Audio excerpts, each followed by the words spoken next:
Ça y est, j'arrive enfin au spot de pêche. Donc ça fait un petit moment que je marche, je suis plutôt chargé, j'ai pas mal de matos sur le dos. Et là j'y suis enfin, il me reste ce champ à traverser et le spot est juste derrière la petite butte de bois que vous devez apercevoir. Donc on va y aller et on se retrouve sur place. Allez, c'est parti.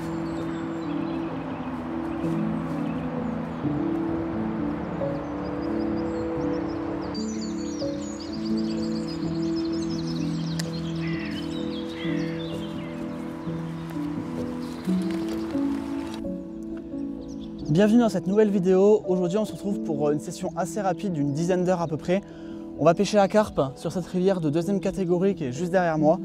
Donc exceptionnellement, Sabin n'a pas pu se rendre disponible aujourd'hui. Du coup je vais être tout seul avec vous au bord de l'eau. J'espère qu'on arrivera au moins à faire un poisson. C'est parti.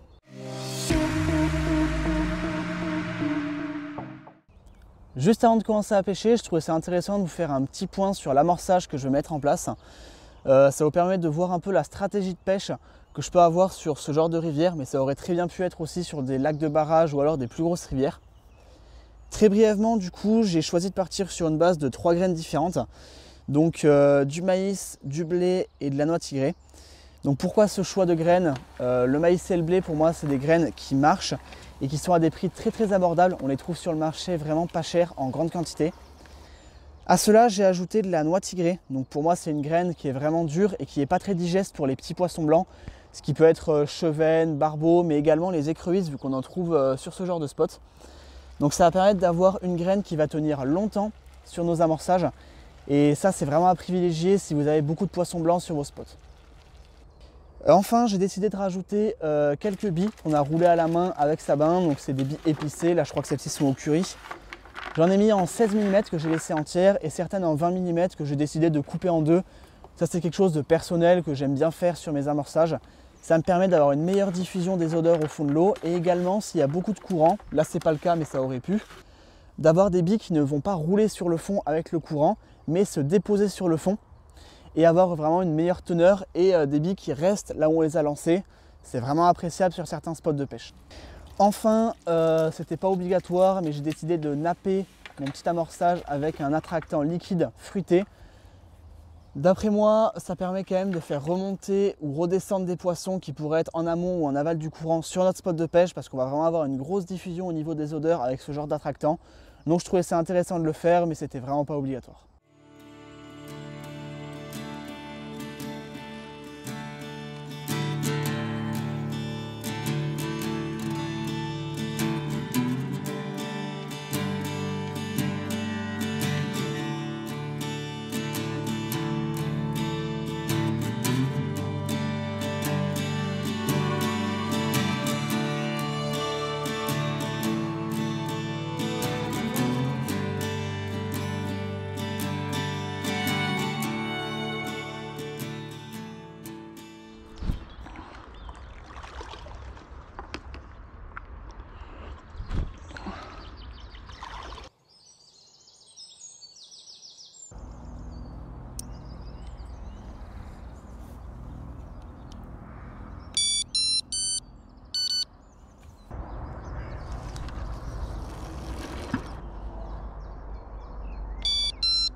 Une fois que je suis au fond, je tire un peu pour bien étaler le montage.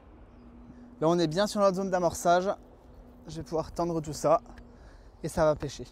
Maintenant que j'ai tendu la dernière canne, tout est en place, il ne me reste plus qu'à attendre.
J'arrête la vidéo quelques instants pour vous dire que s'il n'y a aucun son sur cette partie de la vidéo, c'est tout simplement parce que j'ai eu un problème micro lors du tournage.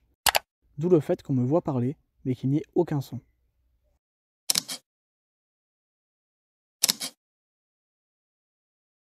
Bon, on va enfin pouvoir le relâcher.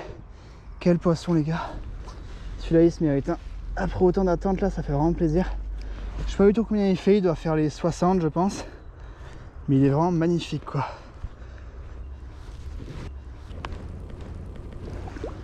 Allez.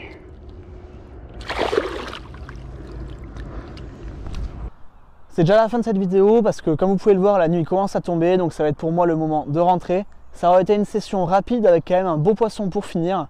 Donc si la vidéo vous a plu, n'hésitez pas à le montrer en laissant un petit pouce bleu, ça fait vraiment plaisir et ça nous motive à continuer. N'hésitez pas aussi à vous abonner pour ne pas manquer les prochaines vidéos. Je vous laisse également mon lien Insta, celui de Sabin et celui de la chaîne. N'hésitez pas à aller jeter un petit coup d'œil, on poste régulièrement du contenu dessus et on se retrouve dans une prochaine vidéo.